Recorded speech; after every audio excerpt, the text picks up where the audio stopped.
দক্ষিণ এশিয়ার গণ্ডি পেরিয়ে এবার এশিয়ান মঞ্চেও নিজেদের সামর্থ্যের জানান দিল বাংলাদেশের নারী ফুটবল দল। 2026 উইমেন্স এশিয়ান কাপ বাছাইয়ে নিজেদের প্রথম ম্যাচে বাহরাইনকে রীতিমতো গোল বন্যায় ভাসালো তহুরা খান, ঋতুপর্ণা চাকমারা।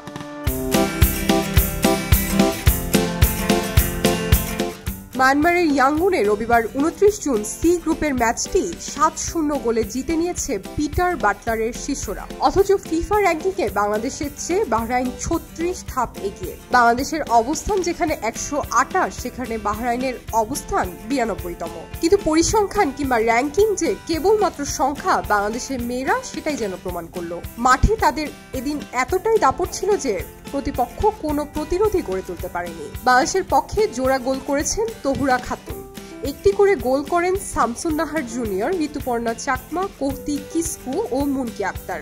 অন্য গোলটি ছিল আত্মঘাতী।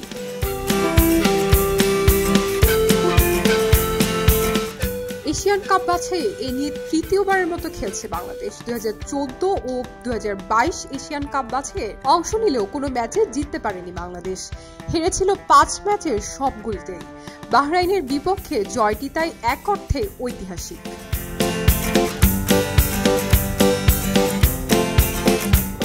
এশিয়ান মঞ্চে বাংলাদেশের মেয়েদের প্রথম জয় এটি। এবার আসলে বড় স্বপ্ন নিয়ে মায়ানমারে পাড়ি দিয়েছে সাফে টানা 2 আসরের চ্যাম্পিয়ন বাংলাদেশ। বাছাই পেরিয়ে অস্ট্রেলিয়ার হতে যাওয়া চূড়ান্ত পর্বে চোখ আফাইদা খন্দকার প্রাপ্তি স্বপ্নারানীদের। যদিও প্রতিপক্ষ দলগুলো শক্তিশালী, তাই স্বপ্ন পূরণটা চ্যালেঞ্জিংই। কিন্তু র্যাঙ্কিংয়ে বেশ এগিয়ে থাকা বাহরাইনকে যেভাবে হারালো মেয়েরা, তাতে এশিয়ান কাপের চূড়ান্ত পর্বের স্বপ্নটাকে এখন নিশ্চয়ই অলীক মনে হবে না কারো।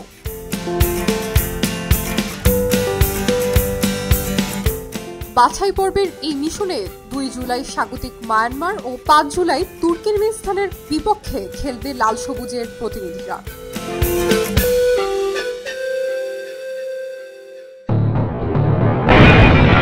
সবাই যখন জোয়ারে গা ভাসায়, কেউ কেউ শির দাঁড়া সোজা করে ঘুরে দাঁড়ায়।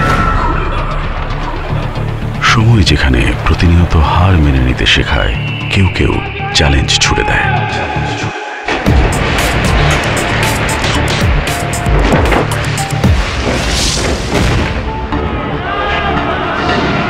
পক্ষপাতের ভিড়ে আজ থেকে কোনো পক্ষ নয়, খবর হবে নিরপেক্ষ।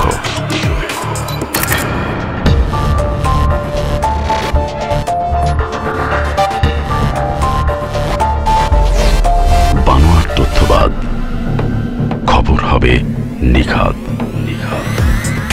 ভেঙে গুজবের শিক, খবর হবে নির্ভীক।